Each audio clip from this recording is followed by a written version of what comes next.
They say newborns are ugly. But Benjamin was the only one ugly enough to make his own father cry, because his face looked at least 60 years old. His mother died giving birth to him. His father was so horrified, he refused to raise him. So under the cover of night, he abandoned the baby at the doorstep of a nursing home. Luckily, a kind caretaker took him in. She didn't care that he was ugly or sickly. She looked after him with love and gave him a second chance at life. Years flew by, and Benjamin grew into a little old man. At least his thinning hair and hunched body didn't stand out in a nursing home. The elderly residents tolerated his mischief. They taught him how to play the piano and shared their life stories with him. But Benjamin still felt something was missing. He longed to see the outside world and craved the company of kids his own age. It seemed like heaven heard his wish. First, his legs regained the ability to walk. He was finally free from his wheelchair. Then Daisy came into his life. She had bright blue eyes and chestnut hair, as lovely as an angel. The two became inseparable. Again, read it again. Oh, read it again, please. Daisy was the first kid his age, willing to play with him. But soon, someone came over and angrily scolded Daisy, sending her back to her room. And you ought to be ashamed of yourself. Those words broke Benjamin's heart. Because of his aged appearance, 12-year-old Benjamin had already endured so much. The next day, Benjamin went to the docks alone to clear his head.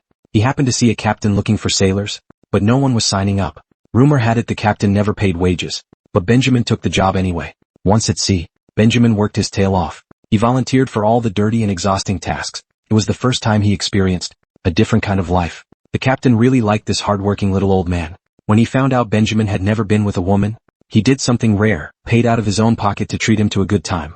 That same night, Benjamin made a new friend. His name was Barton, a well-known local businessman. He was surprisingly friendly to Benjamin, and even bought him drinks, sharing stories about how he built his fortune.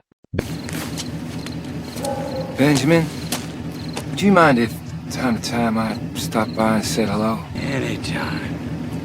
Good night, Mr. Bud. Benjamin kept getting younger. Muscles started forming on his body. His hair grew thicker. He looked forward to weekends the most, because Daisy would come visit her grandmother. By now, she had grown into a young woman. They would go watch the ocean together, gazing at the massive ships passing by. Daisy said dreamily that she wished she could sail away with them someday. Those words planted a seed in Benjamin's heart. In a nursing home, death was never far away. Every so often, Benjamin had to attend a funeral. Back then, he didn't really understand what death meant, until that autumn. When Mrs. Lawson passed away, she had always been kind to Benjamin. She not only taught him piano, but also taught him many lessons of We're meant to lose the people we love. How else would we know how important they are to us? about life. Mrs. Lawson's death made Benjamin understand for the first time what it felt like to lose someone